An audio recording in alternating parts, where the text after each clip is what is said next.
প্রিয় দর্শক, আজকে আমরা আপনাদেরকে নিয়ে যাব সিনাই পর্বতের দৃশ্য দেখাতে।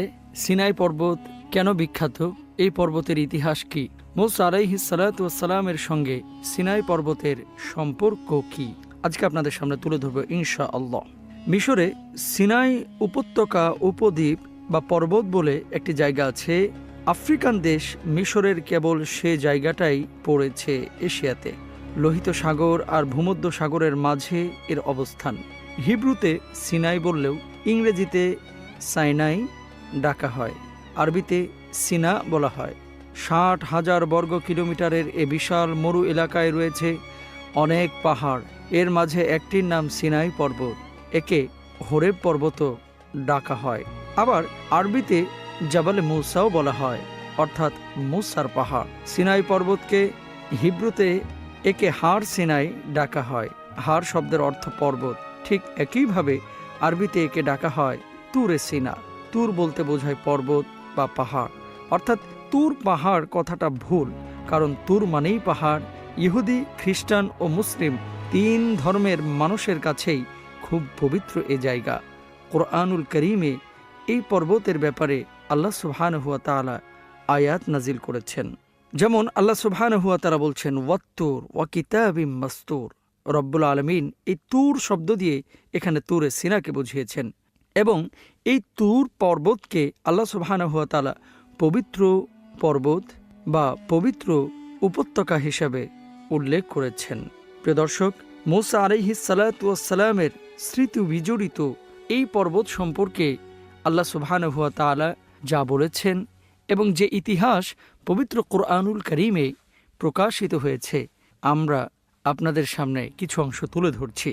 আল্লাহ সুবহানাহু ওয়া তাআলা পবিত্র কোরআনুল কারীমের সূরা কাসাসের মধ্যে বলছেন, فَلَمَّا قَضَى مُوسَى الْأَجَلَ وَسَارَ بِأَهْلِهِ آنَسَ مِنْ جَانِبِ الطُّورِ نَارًا قال لأهلهم كثوا إني آنست نارا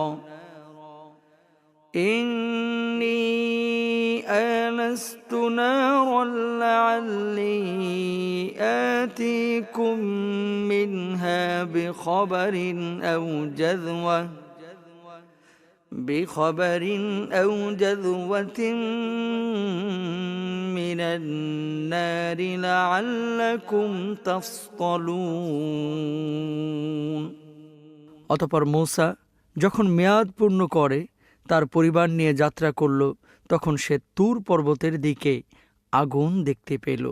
সে তার পরিবারবর্গকে বলল, তোমরা অপেক্ষা করো, আমি আগুন দেখেছি, আমি তোমাদের জন্য সেখান থেকে খবর আনতে পারি কিংবা জ্বলন্ত কাষ্ঠখণ্ড আনতে পারি, যাতে তোমরা আগুন পোহাতে পারো।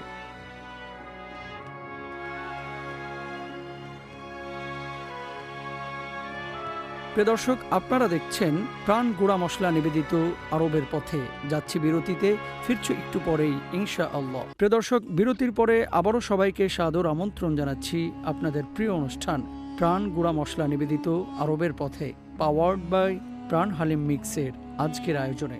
হযরত মূসা আলাইহিস সালাতু ওয়াস সালাম মাদায়ানে 10 বছর পূর্ণ করেছিলেন। হযরত শুআয়ব আলাইহিস সালাতু ওয়াস সালামের কন্যাকে বিয়ে করেছিলেন, যেহেতু তিনি মিশর থেকে মাদায়ানে হিজরত করেছিলেন। যখন তিনি মিশরে ফিরছিলেন তার আত্মীয় স্বজনের সঙ্গে সাক্ষাৎ করার জন্য, প্রচণ্ড শীতের রাতে যখন কাঁপুনি দিচ্ছিল শরীরে, তখন একটু উষ্ণতার জন্য হযরত মূসা আলাইহিস সালাতু ওয়াস সালাম আগুন তালাশ করেছিলেন। আল্লাহ সুবহানাহু ওয়া তাআলা পবিত্র কোরআনুল কারীমে এই সিনাই উপত্যকার ব্যাপারে এই কথাগুলি বলছেন। হযরত মূসা আলাইহিস সালাতু ওয়াস সালাম সেই সিনাই উপত্যকায় সফর করেছেন, এবং মিশরে যখন তিনি মাদায়ান থেকে আসছিলেন তখন এই পথ বেয়েই তিনি আসছিলেন। হযরত মূসা আলাইহিস সালাতু ওয়াস সালামের মনে খেয়াল এবং আগ্রহ জাগে সেই সময় তিনি চুপে চুপে স্বদেশে চলে যাবেন এবং নিজের আত্মীয় স্বজনের সাথে মিলিত হবেন। তাই তিনি স্বীয় স্ত্রী, নিজের বকরিগুলো সাথে নিয়ে মাদায়ান থেকে মিশরের পথে যাত্রা শুরু করেন। রাত্রে বৃষ্টি বর্ষণ শুরু হয় এবং ঠান্ডা বাতাস বইতে থাকে। চতুর্দিক অন্ধকারে ছেয়ে যায়। তিনি বারবার প্রদীপ জ্বালানোর চেষ্টা করলেন, কিন্তু কোনো ক্রমেই আলো জ্বালাতে পারলেন না। তিনি খুবই আশ্চর্যান্বিত হলেন এবং হতবাক হয়ে গেলেন। ইতিমধ্যে তিনি কিছু দূরে আগুন জ্বলতে দেখতে পেলেন। তাই তিনি স্বীয় পরিজনকে বললেন, তোমরা এখানে অপেক্ষা করো, ওখানে আগুন জ্বলতে দেখছি, আমি ওখানে যাচ্ছি। সেখানে যদি কেউ থেকে থাকে তবে আমি তার কাছে রাস্তা জেনে নিব। যেহেতু ঘুটঘুটে অন্ধকারে তিনি রাস্তার দিশা পাচ্ছিলেন না, পথের দিশা পাচ্ছিলেন না। যেহেতু আমরা পথ ভুল করেছি এবং সেখান হতে কিছু আগুন নিয়ে আসব, যাতে তোমরা আগুন পোহাতে পারো। প্রিয় দর্শক, আজকে সিনাই উপত্যকার যে অংশগুলি আপনারা দেখতে পাচ্ছেন, হযরত মূসা আলাইহিস সালাতু ওয়াস সালাম এই সিনাই উপত্যকার কোনো একটি অংশ দিয়ে এভাবেই হেঁটে চলেছিলেন এবং সুদীর্ঘ সময় তিনি এই উপত্যকায় অবস্থান নিয়ে এবং আল্লাহ সুবহানাহু ওয়া তাআলার প্রদত্ত বিধানাবলীর বাস্তবায়ন দেখেছিলেন। হযরত মূসা আলাইহিস সালাতু ওয়াস সালাম পবিত্র কুরআনুল কারীমে আল্লাহ সুবহানাহু ওয়া তাআলার সঙ্গে যে কথা বলেছেন এর সুদৃঢ় প্রমাণ পাওয়া যায়। এজন্য মূসা আলাইহিস সালাতু ওয়াস সালামকে বলা হয় আল্লাহ সুবহানাহু ওয়া তাআলার সঙ্গে কথোপকথনকারী নবী। হযরত মূসা আলাইহিস সালাতু ওয়াস সালাম আগুনের উদ্দেশ্যে কিবলার দিকে গিয়েছিলেন এবং মাগরিবের পাহাড়টি তার ডান দিকে ছিল।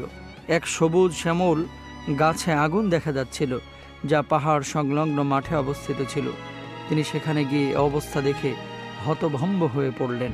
সবুজ শ্যামল গাছ হতে অগ্নিশিখা বের হচ্ছে, অথচ কোনো জিনিসে আগুন জ্বলতে দেখা যাচ্ছে না।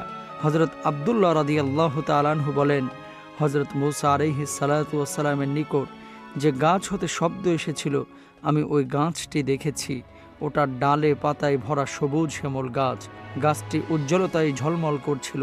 কেউ কেউ বলেন যে ওটা আউসাজ বৃক্ষ, তার লাঠিও ওই গাছেরই ছিল। প্রিয় দর্শক, এতক্ষণ দেখছিলেন প্রাণ গুঁড়া মশলা নিবেদিত আরবের পথে, পাওয়ার্ড বাই প্রাণ হালিম মিক্স। আজকে অনুষ্ঠানের একেবারেই শেষ প্রান্তে চলে এসেছি। আগামীকাল নতুন কোনো পর্বে আবারও দেখা হবে ইনশাআল্লাহ। দেখার আমন্ত্রণ জানিয়ে আজকের মতো আল্লাহ হাফেজ।